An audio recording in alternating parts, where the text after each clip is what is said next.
Here we're finally going to use Microsoft Excel to solve this exact same problem that we have done, and then later on we'll solve a few additional problems.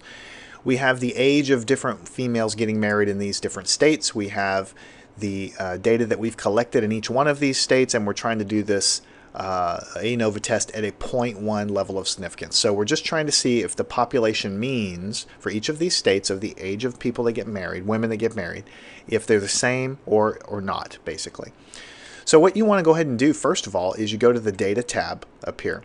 And the data tab on the right, you notice I have a data analysis button. Now you might not have that initially, and this is a Microsoft Excel 2013, I think it is. But anyway, this was not here whenever I started. You have to install it. So if you don't see it there, just go to Google and type in how to install data analysis tool pack for Microsoft Excel. Basically, you just go into one of these menus, click a few buttons, and then it'll pop up there. It doesn't cost anything. So just go ahead and enable it and you'll see it there. Then you want to go and highlight your data. These are the raw data that you're going to do. And then you hit data analysis.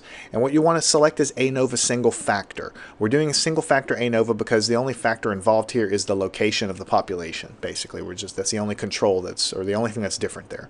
So you go ahead and hit OK, and a dialog box pops up, and it's asking you for the input range of the data there. Now you need to click that button and highlight and select all of the data, and if you have labels at the top, go ahead and select that too. Click this to force it to accept, and your data is grouped by columns, which means the data for the populations goes down, and you have labels, in my case, labels in the first row.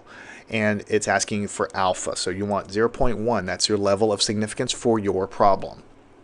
It's going to dump the output, in this case, into a new worksheet, but you have some different options there if you'd like. And then you just literally hit OK.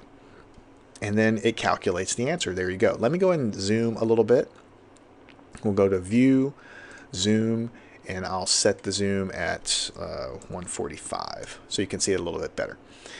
All right, so here you go. ANOVA single factor. This is what all of that work that we did, pages and pages of calculations of all of that data has been reduced down to about 5 seconds, where you can see the fruits of it all. Basically, what you have at the very top, this is the actual conclusion down here, and we'll talk about that here in just a second. But up at the top, it gives you some additional data. First of all, it tells you that New York, which was the data in the first column, had 10 samples. When you add them all up, it was 201, and when you divide that by 10, it's 20.1. So it's giving you the sample mean. This is the sample mean right here. And then it's also calculating the variance of the data inside of that set of samples, right? Which we were doing manually earlier. And then it does the same thing for Texas, how many samples and their average. This is the sample mean. This is the most important thing from there. And Oregon's sample mean. So basically the idea is ANOVA is trying to say, hey, for these different states, these are the different sample means. And obviously it looks like Texas is a little bit different. But statistically, is this enough to say that one of these states' population means of the age of marriage is enough, is actually strong enough? Is it strong enough to say that that we accept or reject that null hypothesis? So here's the difference here. Here's the answer, and this is very similar to the ANOVA table that we created by hand. So you have source of variation. Now the only real difference in Excel is that they use the word groups. They don't use treatments, the word treatments. Most textbooks use the word treatments, but I also told you that they can be called groups. So you have treatments, and then in Excel you call them groups. So you have SST, this is SST, sum of squares between groups, sum of squares among treatments, same thing. This is the number that we calculated before, and you can extend it out a little bit and see a few more decimals if you want. This is the same number over here. And then you have SSE, within groups. In fact, I kind of like these terms a little bit better because they're a little more descriptive. It's a source of variation. It's telling you between the different populations how much variation is there, and within each population how much error is there, or how much spread is there. Basically, this guy is SST, this guy is SSE. When you add them together, you get the total variation, which is exactly what we had before. Then it just lists the degrees of freedom. We wrote those down in the table before, and that depends on the problem you have, number of populations, number of samples that you have, and that's the total degrees of freedom. And then this is MST, or the mean square between groups. and this is the mean square within groups. So you got to think of it in terms of variation. You're thinking about what's happening between the different groups. How is the data spread between the different samples that we took, the different populations, and then how is the data spread inside of each sample set that we have. And I've talked about that about 20,000 times up until now, preparing you for this point. This is MST, this is MSE. All right, and then finally, we use that information to calculate F. I'll expand this out a little more so you can see a few more decimals here. This is the test statistic. 2.865079 is exactly what we calculated by hand before. This is the test statistic.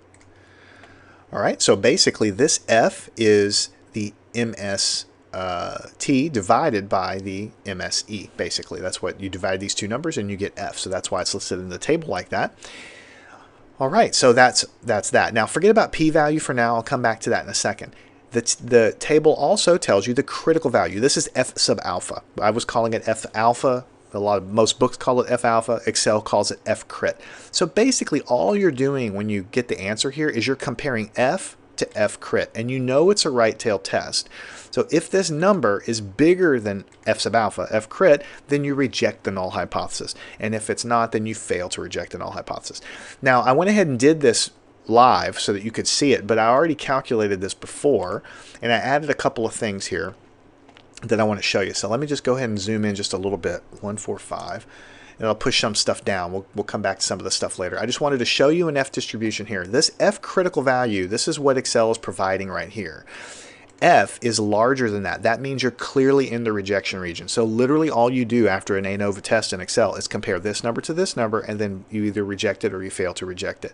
If this number were less than 2.51, over here we would be failing to reject the null hypothesis. Now I have a few notes down here. I've probably said most of them, but I want to make sure that I've said them. I want to point out that all of these values match our manual calculation, so that's good news. SS between groups is the same as the sum of squares among treatments. SS within groups is the error inside of the sample set that we have, SSE. MS between group is the same as MST, and same thing here. I was just basically repeating myself. F crit on this table is the same as F alpha that we've talked about before. It defines your rejection region. If your test statistic falls bigger than F crit, then you reject. If not, then you fail to reject, and so on. This is a review. Null hypothesis is that all population means are equal. Alternate is at least one different from the others. All right. Now the interesting thing here is that, well, I've said over and over again, this test only really tells you if one or more of these guys are different. Basically outliers. It doesn't tell you which one. Now you can kind of look at this and see that because it's so obvious. I mean, these guys are equal and this guy was different. You can kind of tell Texas is the outlier. But if you have 15 populations and there are very, very small variations between the two, you're not going to really be able to eyeball it like that. ANOVA doesn't tell you which one is different. It just tells you that one of them, at least one of them is different, and possibly more than one is different. Well, that's about all I have to say about doing ANOVA as far as how to do it in Excel. Basically, it gives you the raw data, the sample means it calculates along with their variance, and then it just puts the table together in the same way that we wrote it down. And all you can read everything off here: SST, SSE, MSE, MST, the F value, and then the critical value. Oh, I know one more thing I wanted to tell you. Excel gives you one more piece of data, and that's the p-value. And that might confuse some people at first. Basically, you don't really need it when you're doing this, because all you need to do is compare this number to this number. You don't really need the p-value. But if you remember back to hypothesis testing, p-value was just another way to make a decision. It's exactly equivalent to comparing F to F alpha. It's exactly the same thing. Basically, if the p-value that you have for your data is less than alpha, the alpha for your problem, then you reject the null hypothesis. So alpha for our problem was 0.1. That means the shaded area to the right is 0.1. The p-value is less than that, less than 0.1. So that means you reject the null hypothesis. So it's giving you this because it's a computer and it can calculate the exact p-value. Because we do use tables and things like that, it's hard by hand to actually calculate the p-value for these kinds of problems. But basically, it's giving you the information there. So there's two ways to make a decision in Excel here. All you have to do is, number one, compare this and see if it's bigger than F crit. If it is, you reject the null hypothesis. The second way is is the p-value that you calculate for our data, is it less than alpha or not? In this one, it is less than 0.1. Therefore, we reject the null hypothesis. And you can go back to my other lessons a long time ago on what a p-value is, but basically, if the p-value is less than this shaded value, then it means the f-value has to be over here somewhere, because it has to be a smaller shaded area, and that means it's on the right-hand side of f-crit anyway. If that rings a bell, great. If not, then just, just look at it and see if it's less than alpha, and if it is, reject. So I'm going to go ahead and wrap this up. We're going to do several more of these guys in Excel just to give you a little more practice and some more intuition with using analysis of variance. Learn anything at mathandscience.com.